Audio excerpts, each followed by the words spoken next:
সাংবাদিক বন্ধুদের আমি প্রদেশ কংগ্রেসের পক্ষ থেকে সকলকে শুভেচ্ছা জ্ঞাপন করছি। আজকে একটা বিশেষ বিষয়ে আপনাদের দৃষ্টি আকর্ষণ করার জন্য আমরা এখানে মিলিত হয়েছি।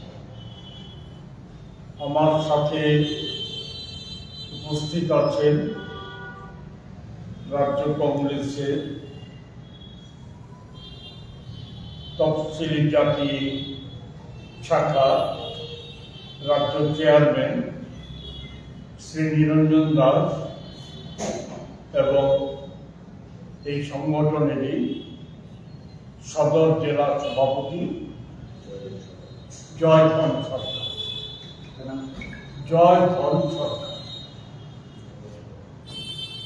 আপনারা অবগত আছেন যে সারা দেশে আজকের যে পরিস্থিতি, সেই পরিস্থিতির গুরুত্ব বিবেচনা করে জাতীয় কংগ্রেস জয় বাপু, জয় ভীম, জয় সংবিধান এই তিনটি স্লোগানকে সামনে রেখে গোটা দেশে আন্দোলন কর্মসূচি জারি করেছে।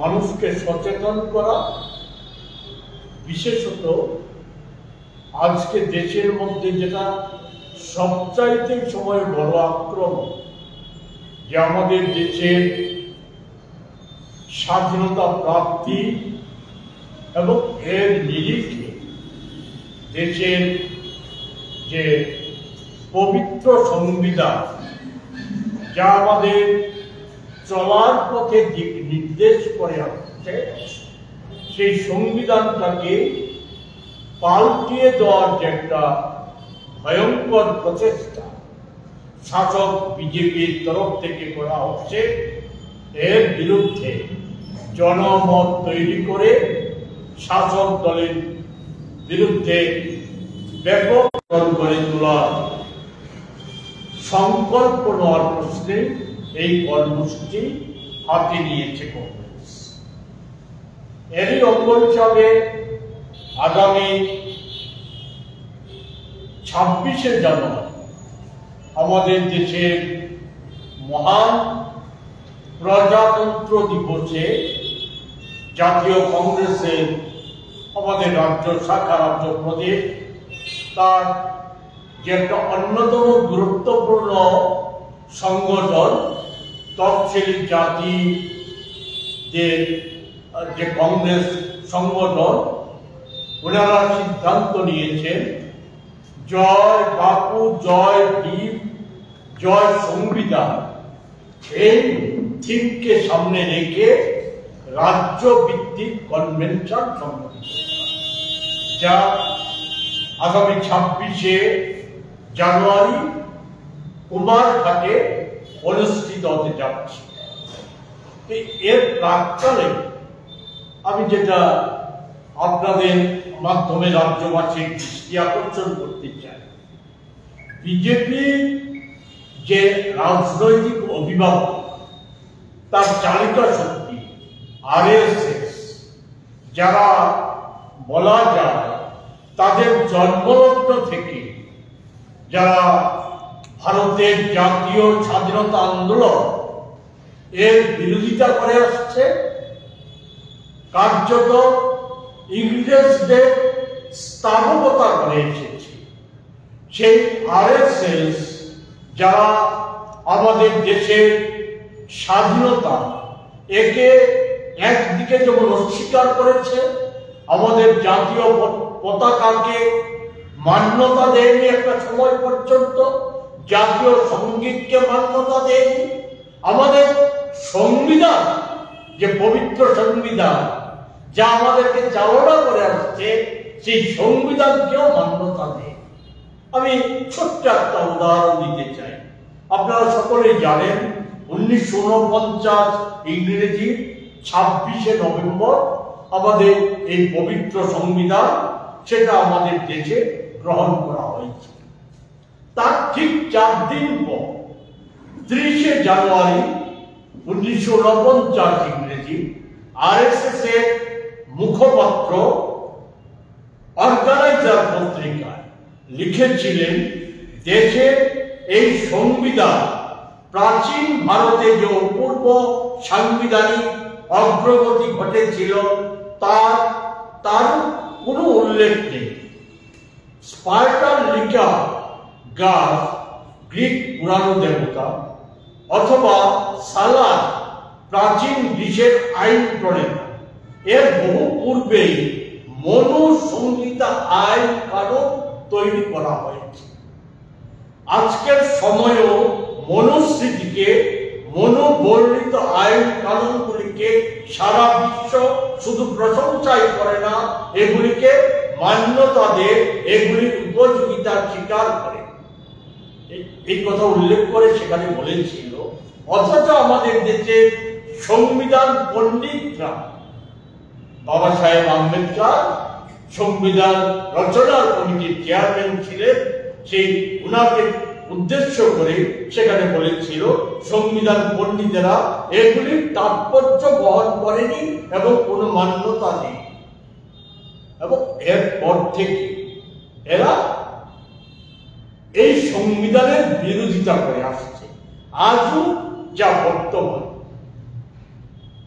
আপনারা জানেন যে আম্বেদকর এখন যারা আম্বেদকরের যে সমস্ত কর্মকাণ্ড কি বলা যায়, স্বাধীনতা পূর্ব থেকে তার পরবর্তী সময়ে নচ্ছাপ করে দেওয়ার চেষ্টা করছিল, বিরোধিতা করে আসছিল, তারা আজ বিভিন্ন ভাবে আম্বেদকরের স্তুতি করার চেষ্টা করছে, আম্বেদকরকে স্মরণ করার চেষ্টা করছে।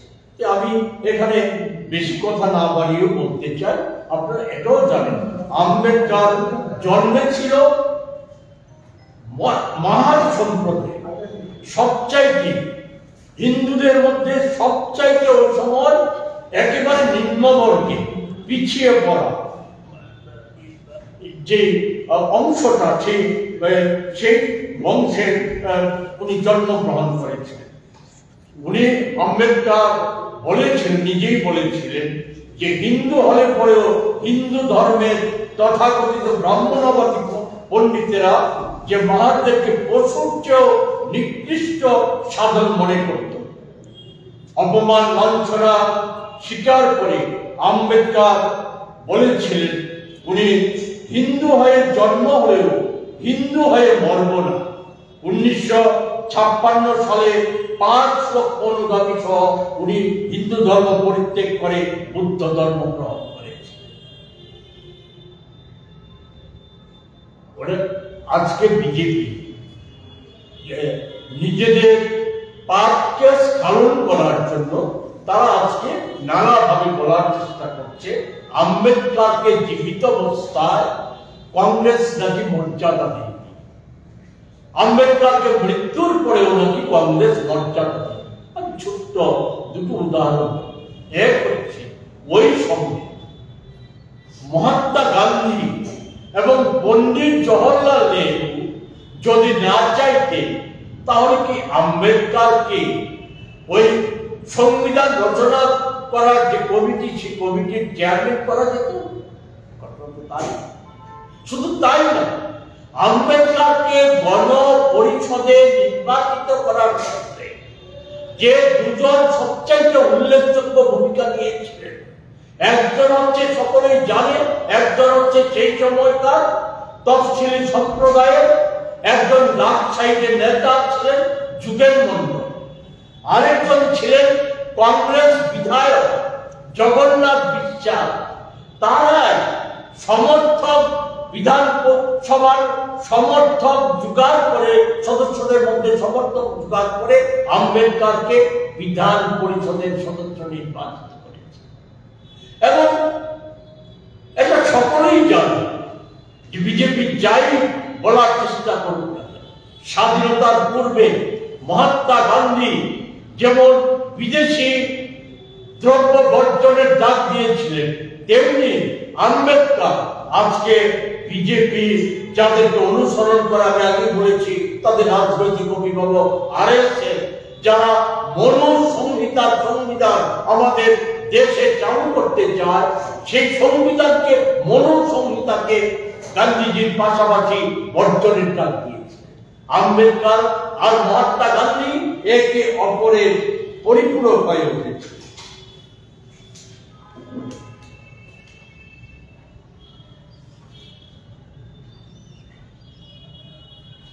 আম্বেদকর সংবিধান যেদিন গ্রহণ করা হয় তার আগের দিন একটা উল্লেখযোগ্য কথা বলেছে, সেটা ছিল 1949 ইংরেজির 25শে নভেম্বর। উনি উল্লেখ করেছিলেন, আমরা নিজেদের সেই সংবিধান দিয়েছি যেখানে প্রত্যেক ব্যক্তি একটা ভোটের অধিকার স্বীকৃত, কিন্তু এমন একটা সমাজ প্রতিষ্ঠা থেকে আমরা এখনো অনেক দূরে রয়েছি যে যেখানে প্রত্যেকে মানুষ হিসাবে সমান মর্যাদা পাবে। এই কথাটা আজও তাৎপর্য বহন করে আসছে। আজও আমাদের দেশে যে বিশেষ করে উগ্র হিন্দুত্ববাদীরা, ব্রাহ্মণ্যবাদীরা, তারা আজও ওই শূদ্র তফসিলি জাতি সহ নিম্নবর্গের মানুষকে, সংখ্যালঘু অংশের, ধর্মীয় সংখ্যালঘু অংশের মানুষকে তারা আজও দাবিয়ে রাখার চেষ্টা করে। সংখ্যালঘু অংশের মানুষকে তো তারা দ্বিতীয় শ্রেণীর নাগরিক হিসাবে ব্যবহার করার চেষ্টা করছে, এবং যেই জায়গায় যাচ্ছে, আজকে যারা ভাবছেন যে আজকে যে পরিস্থিতি সংখ্যালঘুদের উপর আক্রমণ, সেই আক্রমণ এখানে সীমাবদ্ধ থাকবে না। আজকে সংখ্যালঘুদের উপর আক্রমণ, এতে যদি বিজেপি আরএসএস সফল হয়, আগামী দিনে সবচাইতে বেশি আক্রান্ত হবে নিম্ন বর্গের মানুষ এবং তফসিলি সম্প্রদায় সহ ওই আদিবাসী সম্প্রদায়ের মানুষ সবচাইতে বেশি আক্রান্ত হবে। এটা ছোট্ট কয়েকটা ঘটনা আমি তুলে ধরে আমি আমার কথা বলা শেষ করব। যে আমাদের দেশে আদিবাসী প্রেমের কথা বলে অনেক কথা বলা হয়, তফসিলি জাতির মানুষের কল্যাণের কথা অনেক কথা বলা হয়।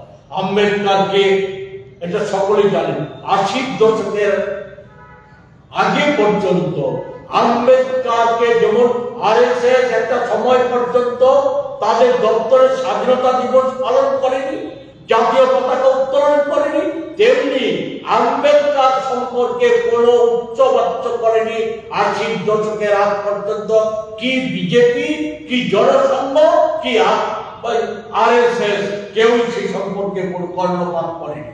80 দশকের পর সেখানে ওই বোম্বেতে আম্বেদকরের মূর্তি প্রতিষ্ঠা বা ওই বিলাতে আম্বেদকরের যে বসত বাড়ি একে অধিগ্রহণ করা, এই সমস্ত কর্মসূচি সেখানে প্রতিপালন করা হচ্ছে। কেন?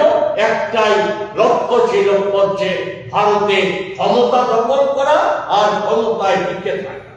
এটা জানেন আপনারা যে আমাদের দেশে এসসি সম্প্রদায়ের মানুষ হচ্ছে 16.6%, এসটি 8.6%, ওবিসি 80 সালের মন্ডল কমিশনের রিপোর্ট মোতাবেক 52%, 6 সালের যে ন্যাশনাল সার্ভে সেই অনুসারে 41%। তাই এদেরকে যাতে ভোটের স্বার্থে ব্যবহার করা যায়, ক্ষমতা দখলের স্বার্থে ব্যবহার করা যায়, তার জন্য বিভিন্ন কথা, বিভিন্ন বার্তা এগুলি বলে আসছে। কখনো বলছেন আমি ওই প্রধানমন্ত্রী সহ উনি বলেন যে আমি নিম্নবর্ণের পিছিয়ে পড়া অংশের মানুষ, তো কখনো বলেন আমরা দেশের রাষ্ট্রপতি করেছি একজন মহিলা, আদিবাসী সম্প্রদায়ের মহিলাকে আমরা রাষ্ট্রপতি করেছি। অথচ যেটাকে আড়াল করার বিষয়, তাদের দৃষ্টিভঙ্গি তো প্রতিফলিত হয়। এই রাষ্ট্রপতিকে আমাদের দেশের যে নূতন পার্লামেন্ট, সেই পার্লামেন্ট ভবনের উদ্বোধনে উনাকে আমন্ত্রণ জানানো হয়নি। কেন? আসলে ওই মোদিজি বা বিজেপি ভিতর ছিল যদি আমাদের দেশের রাষ্ট্রপতিকে সেখানে আমন্ত্রণ জানানো হয়, তাহলে ব্রাহ্মণ্যবাদীরা, তারা উগ্র হিন্দুত্ববাদীরা, তারা হয়তো খেপে যেতে পারে। সেই প্রশ্নটা আমি যেটা বলতে চাই যে আমাদের দেশের এসসিদের অবস্থা কি, আমাদের দেশের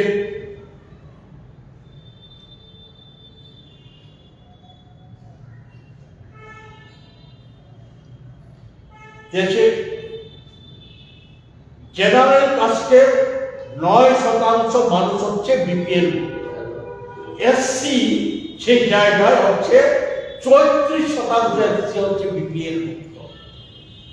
এসসিদের হাতে মোট জাতীয় সম্পত্তির মাত্র 7% রয়েছে।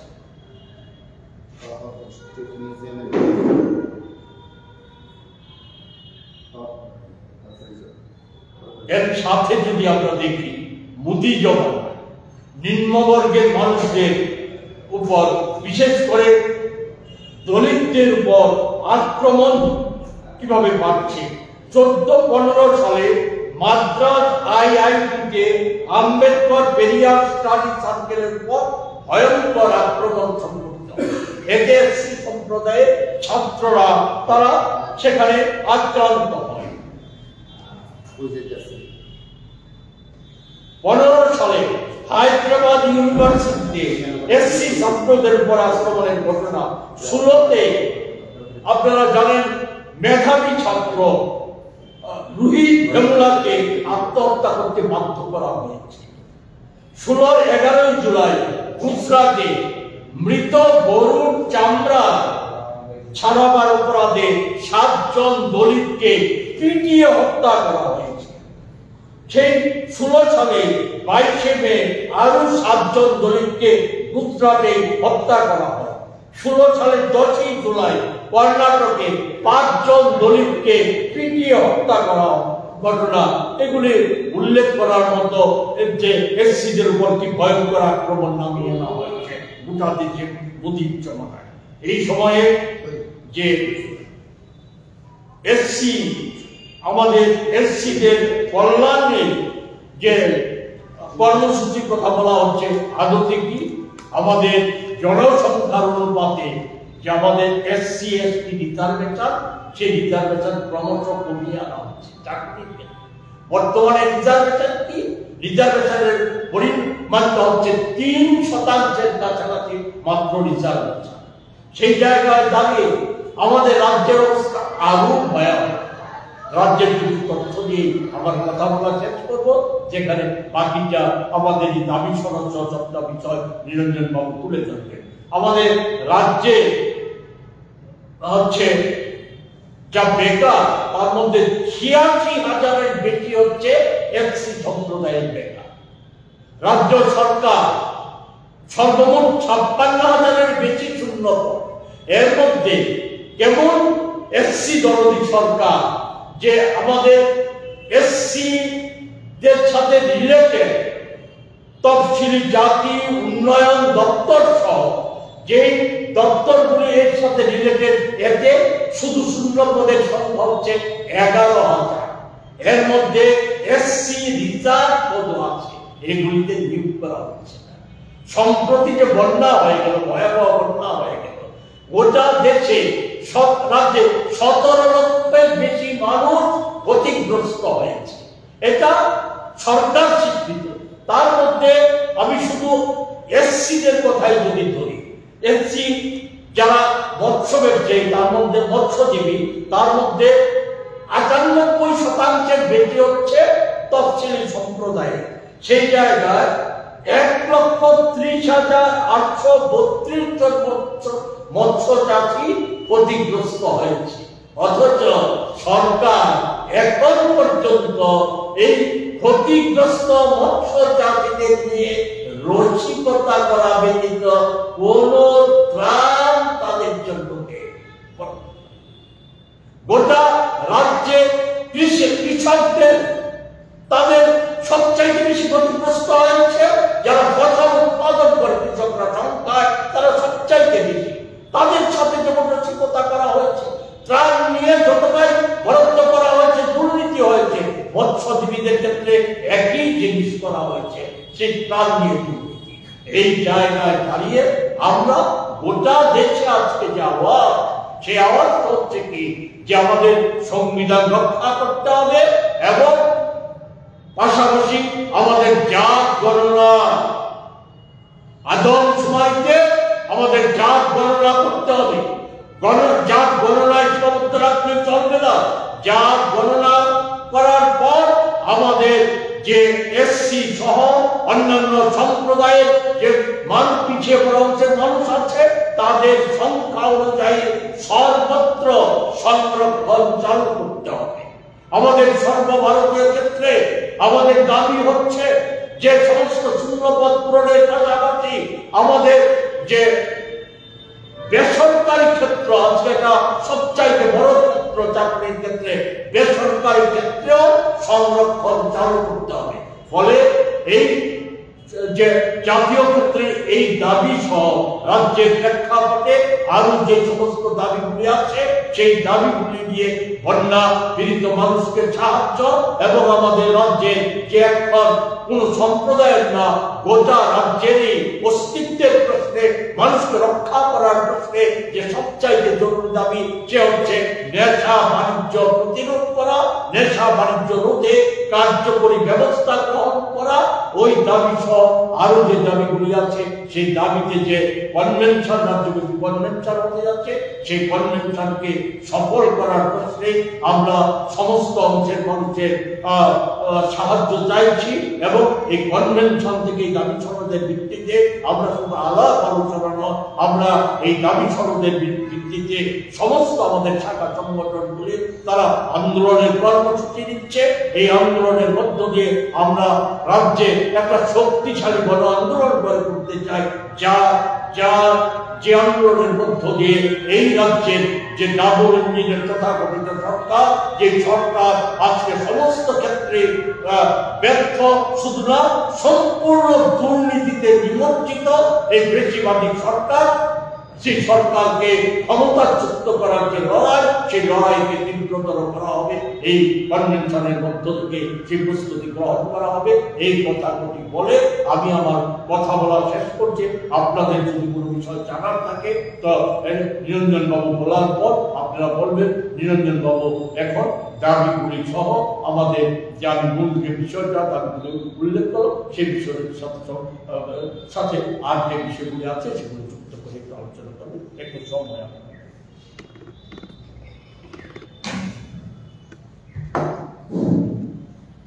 নমস্কার সাংবাদিক বন্ধুদের, আপনারা বিস্তারিত আলোচনা শুনেছেন।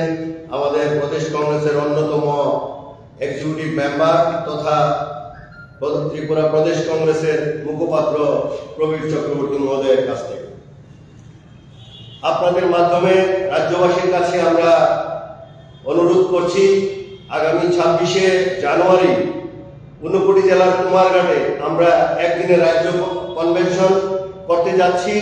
সেই রাজ্য কনভেনশনে বিজেপি সরকার যে পরিমাণ দুর্নীতিতে নিমজ্জিত এবং বিজেপি সরকার যে এসসি বিরোধী, তফসিল জাতি বিরোধী, তার কিছু তথ্য আপনারা বিস্তারিতভাবে আমাদের মুখপাত্র প্রবীর বাবুর কাছ থেকে শুনেছেন।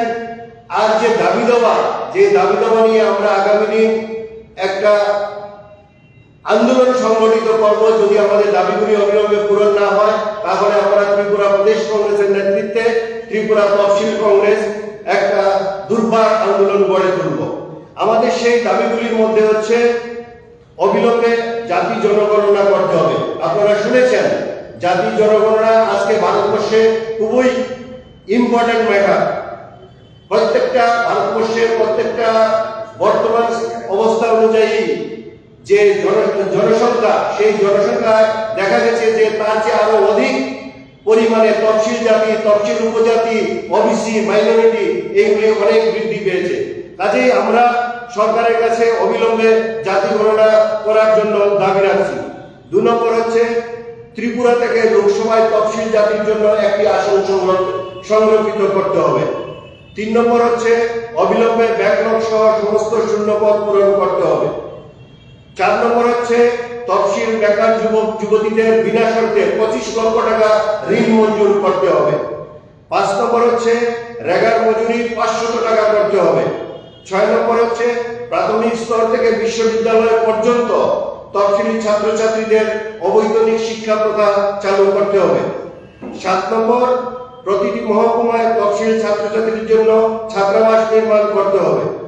8 নম্বর অবিলম্বে বার্ধক্য ভাতা 5000 টাকা করতে হবে। 9 নম্বর প্রতিটি সরকারি স্কুলে ছাত্র সংখ্যার ভিত্তিতে শিক্ষক শিক্ষিকা নিয়োগ করতে হবে। 10 নম্বর বেসরকারি সংস্থায় নিয়োগের ক্ষেত্রে সংরক্ষণ বাধ্যতামূলক করতে হবে।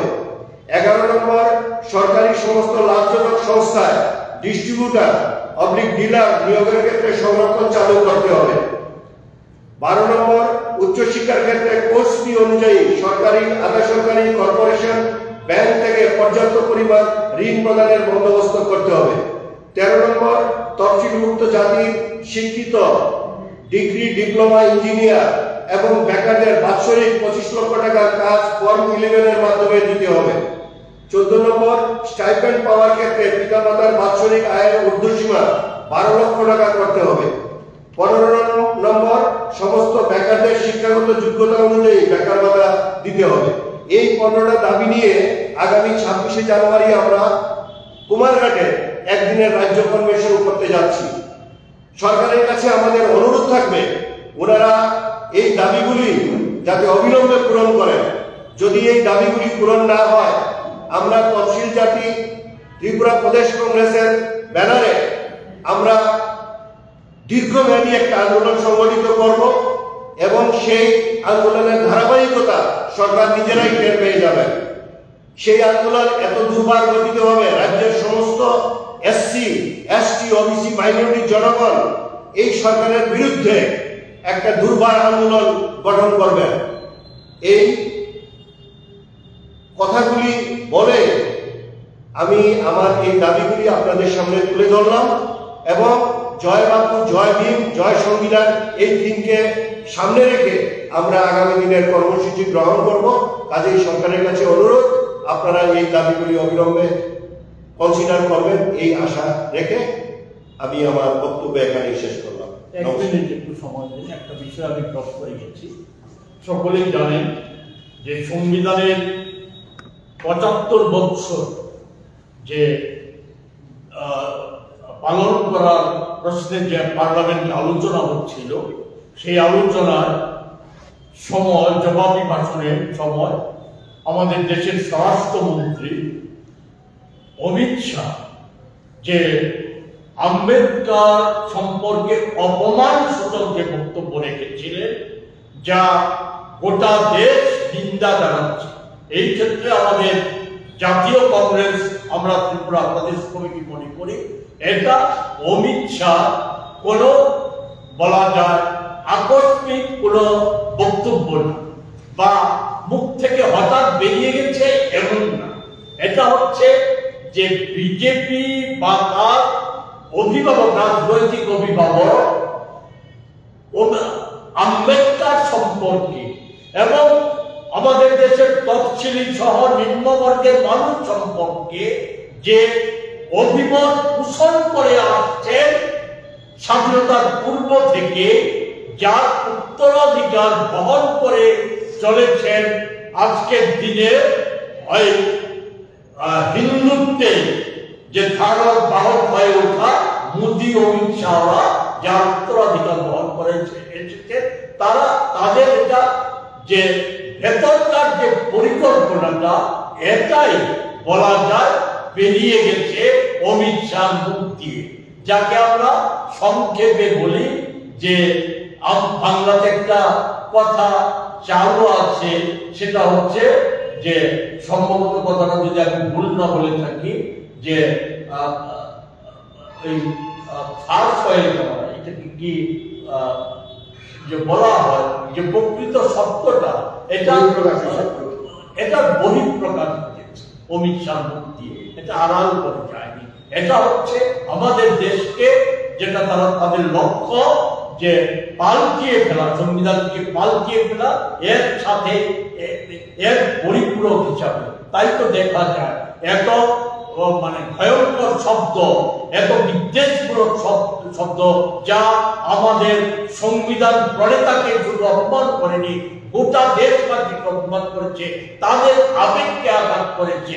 সেই বক্তব্য রাখার পরেও প্রধানমন্ত্রী মোদীজি এর কোনো নিন্দাবাক্য করেনি, অমিত শাহ কোনো ক্ষমা প্রার্থনা করেনি, তারা বহাল তবিয়তে আছেন এবং মোদীজি ব্যস্ত হয়ে পড়েছেন অমিত শাহকে রক্ষা করার জন্য।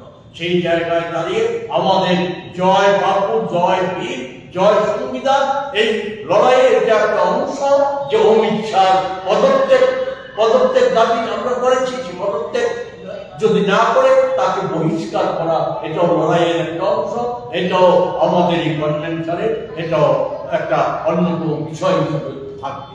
এটাই ঠিক করে